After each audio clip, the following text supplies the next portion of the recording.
So I'm going to talk about feelings, how they work, how to turn them into your biggest fucking breakthrough, and then what the opportunity is in that. What I have found is that you can have all the best strategies and tactics and metrics in the world, but if you don't do this, you're still going to be limiting yourself, and a lot of these things are not going to mean anything to you. You're not going to be able to use them.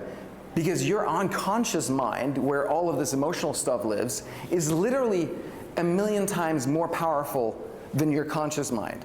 Your conscious mind can process 40 inputs per second, whereas your unconscious mind processes 40 million per second. It wins, right? So we gotta get the unconscious mind on board, or none of this other stuff really matters. So that's what we're gonna talk about today. So just very recently, actually this New Year, so it's December 30th, my accountant, he calls me and he says, look, we gotta pay this tax bill of $100,000. And I was like, dude, I would have loved if you had told me that like a month ago, maybe like 2 months ago, because that was the end of the year and I had intentionally run my cash flow very tightly, made some big investments right there. So I was like, fuck.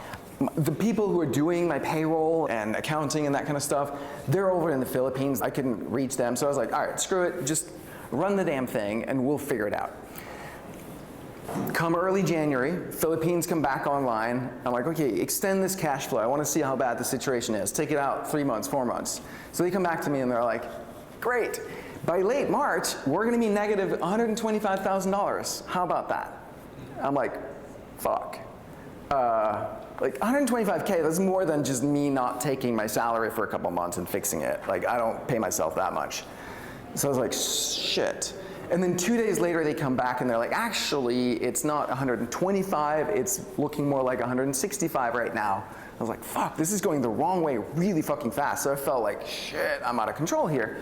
And so I had 5 mornings in a row where I woke up at 4:30 just in a panic. I was like, what's going on? And I know enough now, like A, I don't normally wake up at 4:30.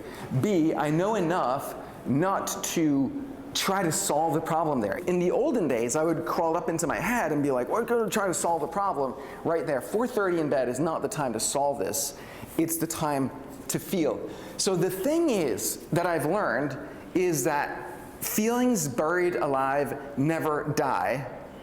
And for me, what happened was, and sometimes it takes a while. So for me, it was like 5 mornings in a row where I woke up like this at 4:30 and I was like, all right, I'm just gonna breathe into it and feel as best as I can. And then finally on the 5th morning, I was able to to feel it and then go underneath the feeling. And so underneath that layer of panic and fear, I discovered this grief and rage, like really intense grief and rage feeling. I was like, and I could feel it, I was like, oh God, this is amazing. Like now it's moving, I feel it shifting. And I kept digging, I was like, fuck, this is great. Kept digging, and then under that, I found this victim persona. So I bet you all have given advice to someone where they're like, I can't solve this, and you're like, well, why don't you do this? And then they're like, no, I can't because no. And then you're like, okay, well then what about this? And they're like, no, I really can't, it's hard, right? They won't hear because they're stuck in their victim mindset. And I'm sure none of you have ever done that, but I'm sure you know someone who has. And when you're stuck in victim, what you're committed to is having unsolvable problems, so fuck anybody try to fucking solve that problem for you. Because you're hooked into this idea that this problem is intractable, it's really hard. And so I realized, fuck, that's what I'm doing.